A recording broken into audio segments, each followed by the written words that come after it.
সকলোকে নমস্কাৰ জনাইছোঁ দেই। মোৰ এটা নতুন ভিডিঅ'লৈ বহুত দিন মই ইউটিউব চেনেলটোত ভিডিঅ' দিয়া নাই, একো ভিডিঅ'ই দিব পৰা নাই আৰু ব্যস্ত থকাৰ কাৰণে।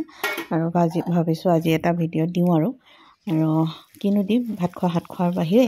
আৰু আজি যিহেতু দেওবাৰ, অলপ বেলেগকৈ কিবা খাবলৈ মন যায় নহয়নে, সেইকাৰণে বাৰীত কচু পুলি ওলাই আছিলে, বৰ ধুনীয়া ধুনীয়াকৈ কচু ছিঙি আনিলোঁ। ভালকৈ ধুই মেলি তাত গৰম পানী দিলোঁ আৰু তাৰপিছত কচুৰ লগত কি দিম জানেনে, এইফালে মধুসোলেং আৰু মচুন্দৰী। তাৰপিছত আৰু এইটো চাওক, এইটো কি হয় চিনি পাইছেনে? এই যে শুকতি মাছ। আৰু শুকতি মাছখিনি মই কি কৰিলোঁ জানে, শুকতি মাছখিনি মই অকণমান পিঁয়াজৰ লগত ভাজি ল'লোঁ। মানে প্ৰথমতে চেক কৰি লৈছোঁ যে তিতা নেকি বুলি, যদি তিতা হয় নিদিওঁ আৰু শাকখিনি, মানে কিনি আনিছেতো সেইটো কাৰণে মানে চেক কৰি লৈছোঁ। শুকতিখিনি বৰ ধুনীয়া খাবলৈ। আৰু পাকঘৰত বনাবলৈ আৰম্ভ কৰিছোঁ, মানে ৰান্ধিবলৈ আৰম্ভ কৰিছোঁ। ৰন্ধা শব্দটো নোলায় মুখত, বনোৱাটোহে ওলায় আৰু দেই। দেখিছে কচুখিনি অকণমান খজুৱাইছিলে পিছে দেই। কচু শাকটো সকলোৱে বনাই খাব জানেই, হয়তো চাগে মোতকৈ আৰু ভালকৈ বনাই খাব জানে। আৰু মই কেনেকৈ বনাওঁ সেইটোহে দেখাইছোঁ। মই বেছি তেল নিদিওঁ, দেখিছিলে নহয়, অকণমান তেল দিলোঁ, তাতে পিঁয়াজ দিলোঁ। পিঁয়াজখিনি অকণমান ভাজি লৈ তাতে ৰচুন আৰু জালুক দিছিলোঁ, আৰু বেলেগ একো মছলা দিয়া নাই। আৰু কচুখিনি নিমখ দিছোঁ আৰু হালধি দিয়া নাই। অলপ সময় ভজাৰ পিছত শাকখিনি প্ৰায় সিজিলেই, আৰু মই মেছাৰ দাল দি পিটিকি কচু শাকখিনি ভাঙি দিছোঁ।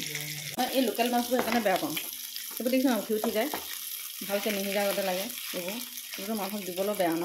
আৰু যে শুকতি মাছখিনিও ভাজি থোৱা শুকতি মাছখিনি অকণমানে ভাত দিছোঁ দেই, বেছি দিয়া নাই, পিছে কচু যে অকণমান, সেইকাৰণে শুকতি মাছখিনি দি দিলোঁ। আৰু লগতে কি দিছোঁ জানেনে, টেঙা তেতেলী, মধুসোলেং টেঙা দিছোঁ, তথাপিও মই তেতেলী দিছোঁ, কাৰণ তেতেলী দিলে কচু শাকৰ সোৱাদটো অলপ বেলেগ ধৰণৰ হয়, মই ভাল পাওঁ আৰু খাই।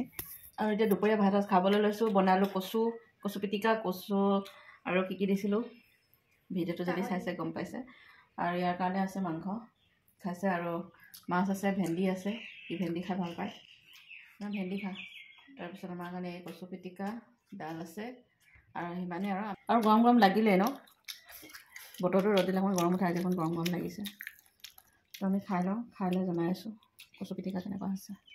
কচুটো ভাল বুজিছা, আজি যে মই বজাৰৰ পৰা কচু আনিম বুলি ভাবিছিলোঁ, ইমান ষ্টাইল লগা ক'ব নালাগে। আজি মই কচু আনিম বুলি ভাবিছিলোঁ। টেঙা হৈছে, ঘৰৰ কচু, ঘৰৰ বাৰী কচু।